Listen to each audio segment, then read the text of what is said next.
Hi everyone, welcome to Sudbury Interviews. Today we have Yves Charbonneau, known professionally as DJ FYE, and he's a professional DJ here in Sudbury, very well known and very successful. And also, I went to high school with Yves, so it's a pleasure to have him on the show. Before we begin, you can find us on Sudstown and join the conversation. If you would be like to be a guest on the show, please reach out. DJ FYE, how are you? Ba-ba-bam. How's my friend Danny Stark? I'm doing well. Thanks for coming on. Yeah, thank you, man. Pleasure's all mine. So you were saying you're gigging at Valley East Days this weekend. Yeah, I'm spinning between sets and I'm MC and nothing short of good times. Regardless of the weather, it's always horrible weather this weekend in September. And yesterday we had an outage or Sudbury hydro outage, and it knocked out all the power at the mall and all the surrounding areas. So that killed the vibe for about, well, I let it only chill for about an hour, and then I ran inside the bar. I ripped apart Vitello's, the No way. restaurant owner's stage, and I found a powered speaker, luckily, and then I found some specific cables. I was able to find a generator and Jimmy rig at least a speaker and a microphone for at least 2 hours, and to have people listen to music and have the Q92 cast do their announcements, and yeah, it was great. So you were the hero of the day yesterday. Everybody's a hero. Yeah, yeah. Yeah, I just try. That's the name of the game, and that's why people this phone doesn't stop.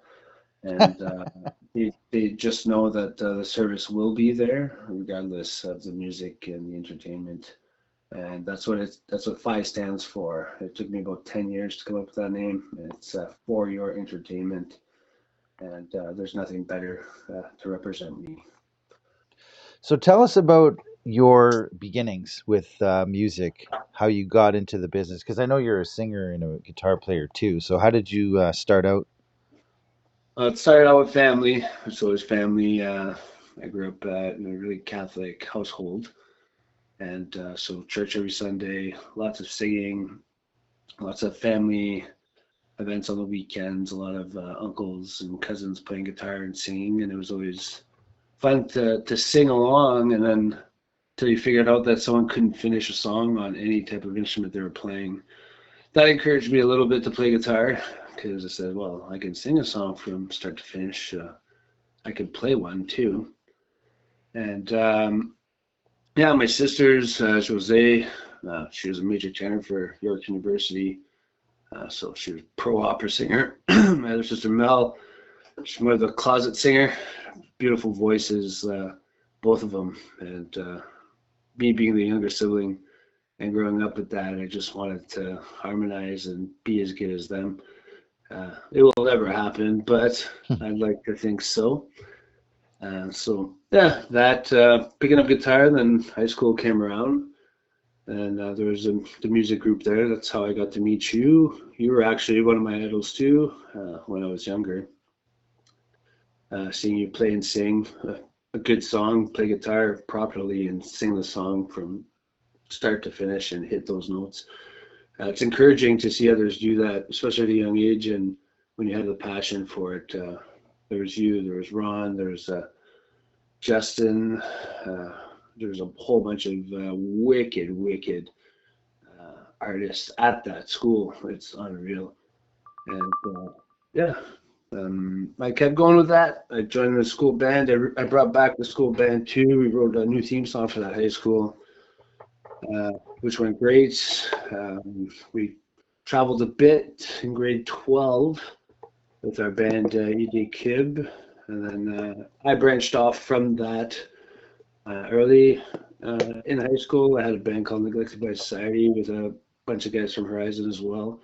And then also tried the French market. Our band name, it was the same band, but we were called Franco Maniac. And we released two demos, like a demo with each band, but nothing more than that. We played local battle bands. I remember in like 2005, we beat Backroads. Oh, 2005, me and you, buddy, Canadian Idol, eh? Top 1,000, top 2,000. Would you hit? I went top 50, but it was '07, season 5. Oh, top 50. That was the only year you did it, or you did before that too. I had tried out, but I didn't even get through the first time. Kitchener? Was it Kitchener 2007? No, the '07 was London. I went to Okay. London. Yeah, we drove there in a snowstorm. And the only reason I went back because is they allowed us to play guitar. That was the first year that they said you could play guitar in your auditions. Oh, that's right. You were in London. I went to Yeah. the Kitchen. I went to Kitchener, and I made the first 3 rounds, and that's the first year I went to because you got the guitar. Um, that was fun. I made top 1,000. I'm not top 50 like you there. I wasn't a Yeah. professional. I was young, dumb, and naive, and I went there with a broken arm, tight cancer bat pink T-shirt with a pink cast and good Charlotte hair. There, I had a little bleach spot on my head. Uh, it was Nice. good. Like some of the buddies I came up with, they just had turned 19, so it was a pretty busy weekend to say the least, and could have done better, but. Again, was just there for fun and to see where you can actually put yourself. And yeah, you did top 50. You actually got airtime too. I remember that. Yeah, for sure. Yeah, so shout out for you too. Oh, thanks. So, how did you transition from a musician to a DJ? That's a I big know. step. I mean, I don't think I could ever do that. Like, I did a gig for you last October. Didn't really know what I was doing, but pulled it off because you told me what to do. Basically, showed me the ropes. But And again, how do you learn and that? again, thank you for that, Dan. You pulled through that day. And again, much thanks, and it's much appreciated. I did this transition because as a group, a band, even if you're traveling or not, it's tight budget wise to pursue this. Even if you have a paid off vehicle, it's hard to move around to get gas. It's hard to move around, as in finding people that aren't committed to anything else that could travel with you. It's quite costly to start up. So we did a little bit Northern Ontario, and we were quite successful. But again, we're young, and like the drummer was in his second year heavy duty mechanic apprenticeship. Our bass player was in his second year of teachers college. Um, our lead guitarist was in his first year of social working, and it was really tough to actually book something or plan something out to hit the road. So we just cut at that, and then around 2005, 2007, up to like 2011, I just started doing solo gigs. Started open mic nights from Little Montreal, Shaughnessy's, which is Wacky Wings now. There's a few other pubs. SRO. I started doing competing nights. So I do one on a Wednesday at Little Montreal, Thursday at Shaughnessy's, and that started becoming quite successful. And to the point where I was hosting and I was playing most of the night because there was no one coming out and to play. People would come to watch. Really? Wow. No one would come to play because everybody was too shy or they didn't want to do it. And I knew another few gems, wicked guitar players, wicked singers, and they just didn't have the courage until they seen me do it multiple times, and then they finally got the courage. Like, can you play with me, and or can you do this with me? And pushed a few individuals to pursue, and they're quite successful today. And I'm proud of them too. But DJ, I had the gear. It was my gear. I was the one that was fronting most of the stuff for the band, booking the gigs, the songs, like everything from writing, music. Um, I backed it. It was majority mine. Like obviously everything is shared, but Like I was doing the work, I was doing leg work, the writing, the bookings, the everything, and it takes time. And so I found a better way to make a little bit more money as a musician. Obviously, I'm not getting to play my original stuff, in which I would like to do, but that's always coming. I know, like I've been talking about releasing albums. I have 3 full albums right now that I'm still not done mixing and mastering. I have a country album coming out. I Wow. have a hard rock album coming out, and then a French folk rock album, alternative. Um, Stay tuned for that at DJ Fi on Meta. But yeah, my website too was supposed to launch. I was supposed to have something good this weekend with Valley East Days. Something had occurred yesterday. I was supposed to launch my website this weekend and give out some big promos and some huge discounts on weddings, events, parties, and more. But I did do the first step yesterday and at Valley East Days on the stage, and I ended up getting a few bookings right then and there. People see me hustling, and it's good advertisement through them. I am the local first local DJ there in a long time from Valley Days. Like all the other guys are not from Hanmer, not from Valcairn. So I take a little bit of pride in that. And then yeah, so a band is 5 people, 4 people, 3 people. And even Black Keys is 2 people. Um, you have to split everything down the middle. So everything's 50-50. And as a band, like some gigs, man, you're getting paid $200 a night. Sometimes you get lucky, 4, 5, 6. It'd be rare to hit $1,000 marker, and then you'd have to split that 5 ways. So that didn't even pay for the gas for Mm. the trip in the car.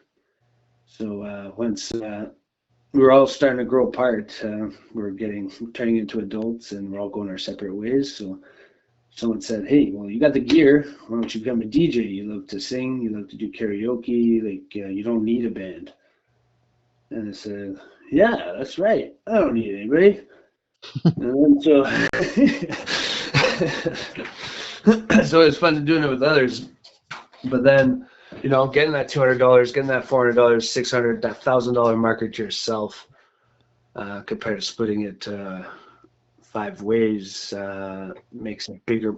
You can make bigger moves, bigger changes, and actually, it was great. The startup at first. I was booking in 2000. This is legally speaking 15 years of doing this, and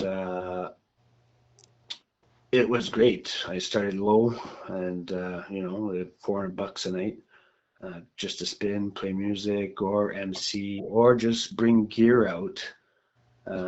My rate was cheap, but I was building up the name. I was building up the brand, but I was also getting booked every weekend. And to the point where I was almost able to sustain myself pre-COVID. I was going to be making roughly just around, I'd be shy of $55,000 a year just doing DJ. So that, I can live off that. I've lived poor. I was poor. I'm still poor. In the sense of you can always make more. You're more. You got to know the worth, the value of your time. It took me Yeah. a long time to understand that, and like I kept that rate low for like 5 years. People are like, what? You're being underpaid. You're one of the best. You're funny. You're outgoing. You actually interact. You get the people dancing, make people laugh. And I said, yeah, but that's what I've done my whole life. I've done that for my cousins. I've done that for my sisters, my mom, my dad. I've done that for any random stranger. If I get bored, I grab a guitar when I was younger and I go downtown. I go play guitar for strangers and just to get a reaction. I love getting reactions. I love seeing someone smile and making their day. So that's what FYE stands for. And now, just through the work itself, um, I'm still getting booked. The rate has more than quadrupled, and yeah, I'm a competitor up here. To the point where I'm getting booked right across Ontario. That I'm getting asked Southern Ontario, right up north, just through word of mouth and repeating clients because they had a great experience and they wanted it again.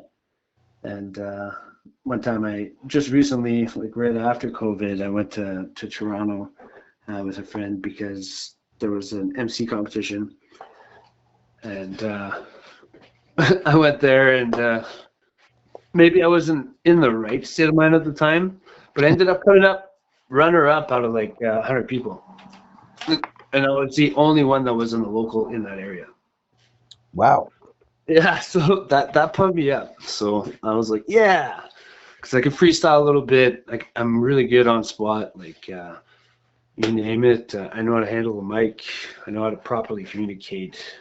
I'm a little tired right now, but and this phone's garbage. So if you don't hear me properly, please just let me know, and I'll try to do better. So were you were offloading a bunch of gear lately, I saw on Facebook. So tell us about, you have a lot of gear from what I understand, music equipment, speakers, all that. Tell us about some of the gear that you have that you use for a show. I'm I got gear. Coming out of Too your much. ears? Anybody want gear? Does anybody want gear? I got gear for sale right now. I'm trying to downsize. I got Marshall stacks. I got Roland V series electric drum kits. I got a acoustic Pearl acoustic kit. I just started getting into drumming. Um, I love it. I love rhythm. I was always a rhythm kind of guy, and I was never able to master the guitar, even though I tried. I still practice, not every day, as much as I want to and I used to.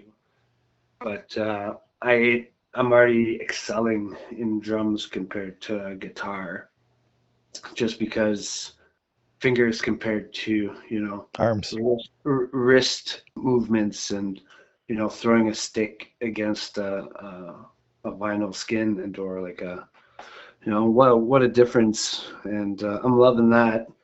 I have a didgeridoo. Yeah, I have one of those, man, from Australia. I have maracas, tamas, bongos. I have a little wind chimes. I got rototoms. I got from Marshall to Orange for amps. Hmm. And for guitars, my specialty, I like fat body guitars for acoustic. So I have an old beater, an old Washburn wide body. Also, I have my go-to for an acoustic is Simon Luther. It's made by Godin, and that's a wicked guitar. But yeah, I got basses, Ibanez acoustic, electric. I got whatever you want, man. Like a Gretsch, Fender, Gibson. But yeah, for sale. Big yard sale here on Monday. Check out my marketplace. Always stuff for sale. Like Monday coming up? Yeah, this Monday. Yeah, this Monday. I just sold this property here in Anmar. So I'm planning on I'm taking a retreat. I'm gonna do east to west coast drive, and then I'm planning on traveling a little bit. I got my French teacher's certificate, so I can teach French abroad. So I applied in Thailand, I applied in Hawaii, a few other places abroad.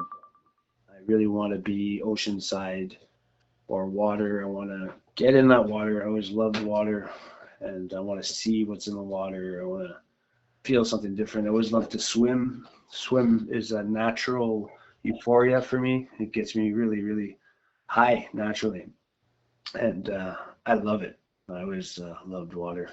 Well, our body's what 98% of it. It's in me. I'm like an avatar alien. I Give me the water. guess I got you at a good time then if you're going to be traveling. It wasn't a good time. It wasn't a good year at all. I would like to have a good time. I lost. I lost. I lost a lot this year. I lost my grandmother, my mother, some immediate aunts and uncles.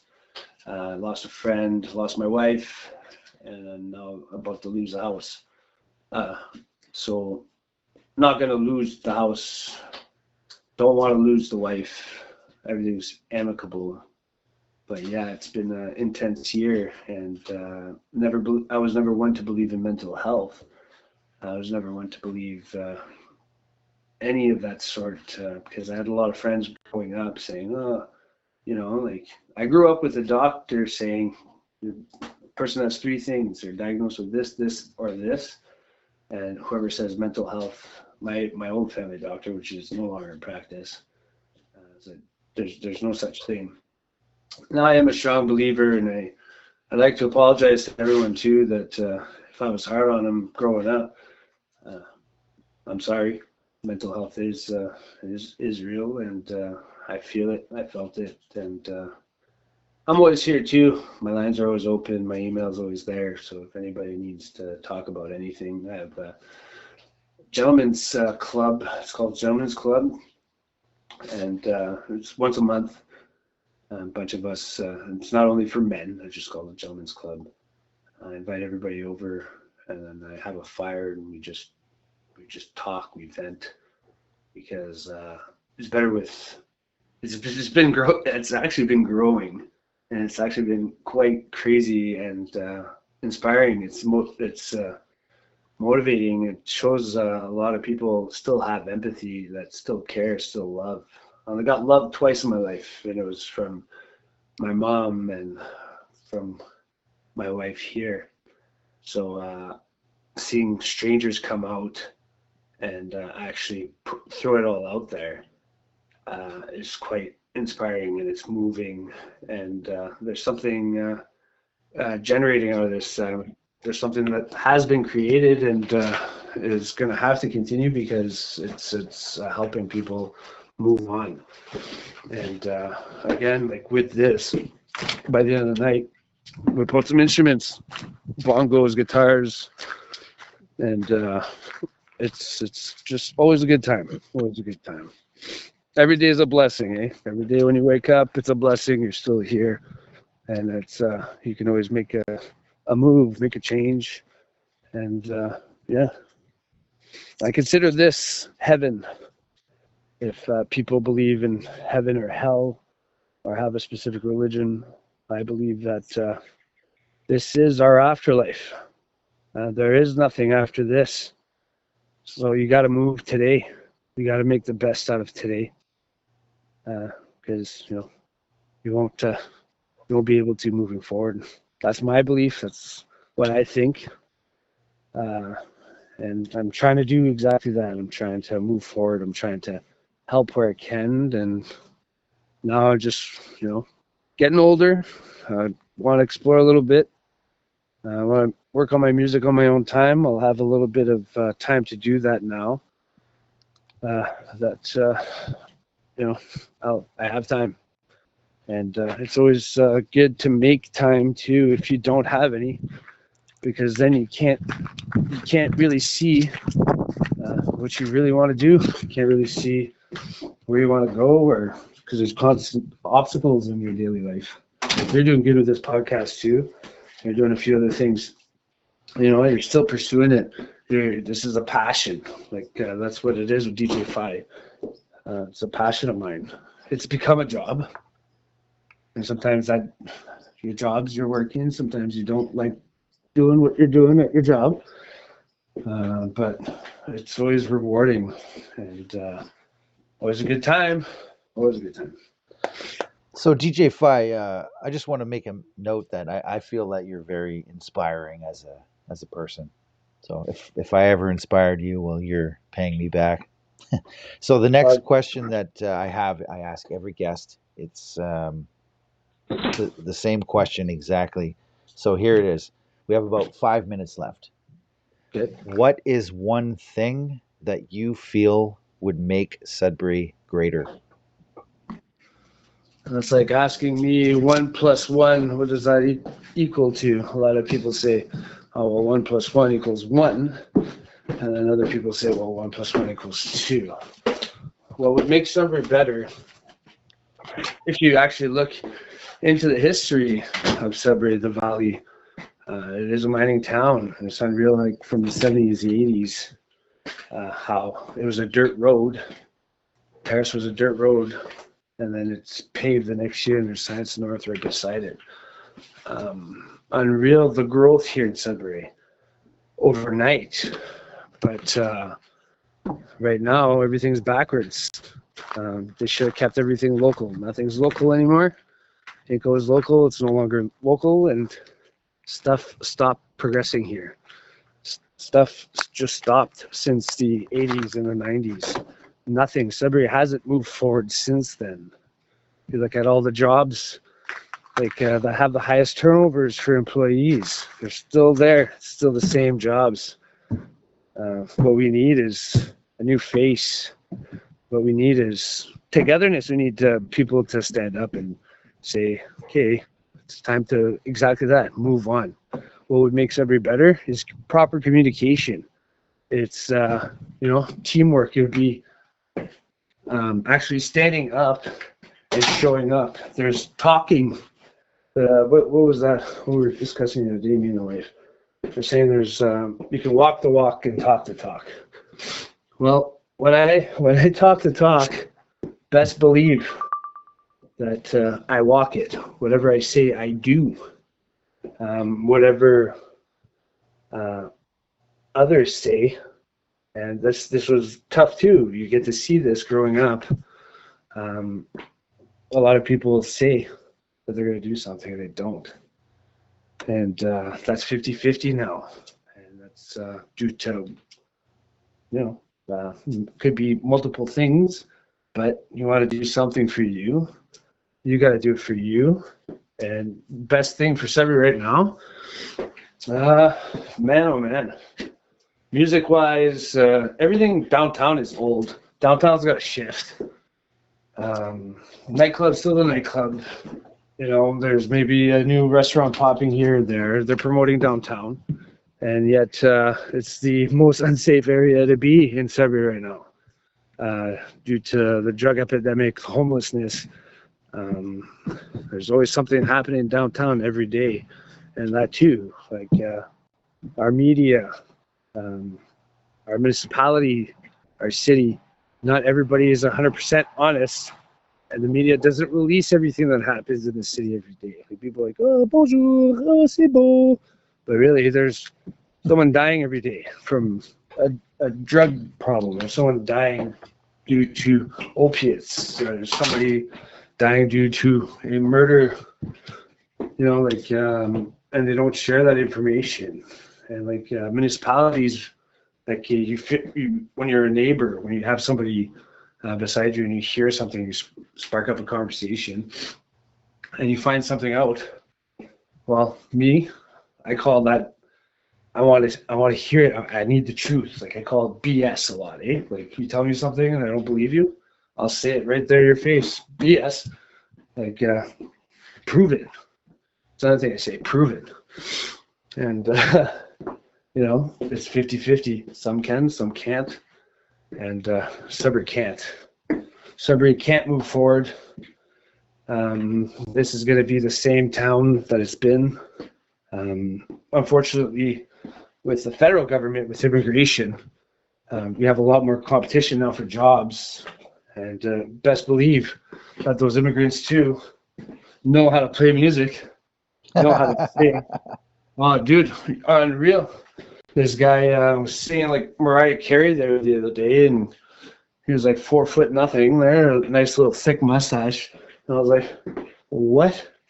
And I said, this guy could barely speak English, but yet he was nailing this song. And I just heard him just walking like across the mall there one day.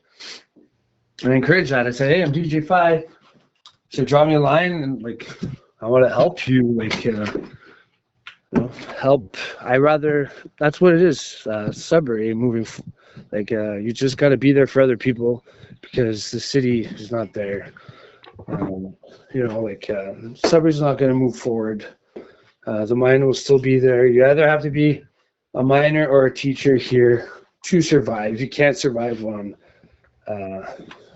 mom and pop shop. Like I could have, like with the DJ FYE, I could have, but eventually, I get squeezed out due to taxes. Like even if you own a property these days, like just your property taxes been doubling every year for like the past 7 years for nothing. We're not getting any extra services.